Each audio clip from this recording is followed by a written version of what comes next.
খুব কাছে তার থেকেছো, শ্যামা দাস মামা তার, আফিমের থানাদার, আর তার কেউ নাই এছাড়া।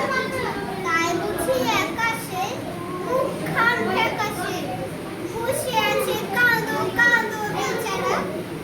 ঠপ ঠপ পায়ে সে নাচতো যে আয়সে, গাল ভরা ছিল তার ফুর্তি, গাইতো সে সারাদিন।